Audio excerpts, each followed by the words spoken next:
In this video, I want to talk about crowding out, a possible problem or risk of expansionary fiscal policy. So for crowding out to be a problem, you have to have expansionary fiscal policy, raising government spending or reducing taxes. You must assume the government is running a deficit and has to borrow money to pay for its expansionary policy. Usually governments borrow money by issuing bonds.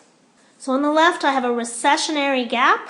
You know that because Y1, the initial equilibrium, is less than the full employment output, or the output the economy would experience at the natural rate of unemployment. So you have an unemployment problem. Government's going to try to help by raising government spending or reducing taxes. They're going to have to borrow money to do it, create a deficit, issue bonds. The hope is that an increase in spending, they can get AD to rise and send the economy closer or back to the full employment output. So the problem occurs in the borrowing of money. So to illustrate that, I'm going to use the loanable funds graph. Demand, supply, got real interest rates here, and the quantity of loanable funds. Now before the government started its borrowing to pay for its increased spending, there was an interest rate and a quantity of loanable funds. So everybody in the marketplace that was trying to borrow money was experiencing the interest rate R. Now remember who the borrowers are: businesses, consumers, to begin with. But now we also have government, and when the government enters the loanable funds market to borrow, it's going to raise the total demand for loanable funds. So in my graph, the new D is going to be D, the original demand, businesses and consumers, plus government. So the government's entered the market demanding loanable funds. You can see what's going to happen here is that the real interest rate is going to rise, and the quantity of loanable funds is also going to rise. So as the government enters the loanable funds market, remember the government always is able to sell all the bonds it wants. If it has difficulty, it just raises the interest rate until people are willing to lend the government money. So the real interest rate is going to rise. When the real interest rate rises, private businesses and consumers face more unattractive rates.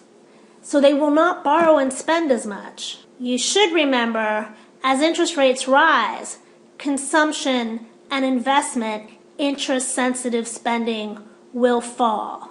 The government borrowing has created a problem for the private sector. Spending will be down because interest rates are up.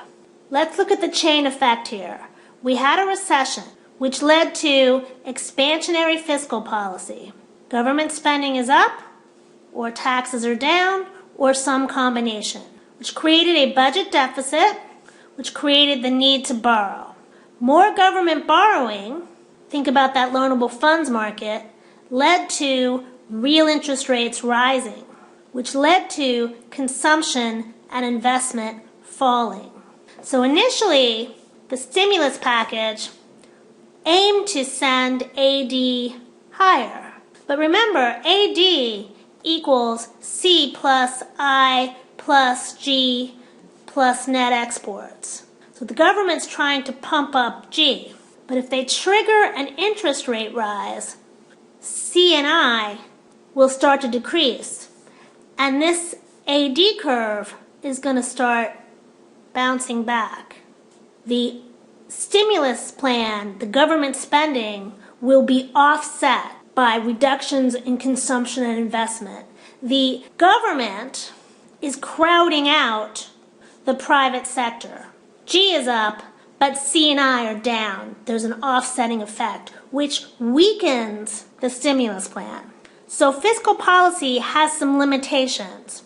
And one of the limitations is crowding out occurs if the real interest rates rise.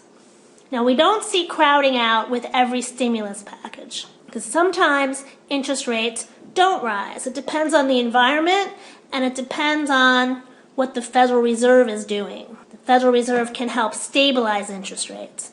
But crowding out, it's as if the government is in the loan market and it's elbowing consumers and businesses out of the way, grabbing all the loans and making the market much less attractive for businesses and consumers to borrow.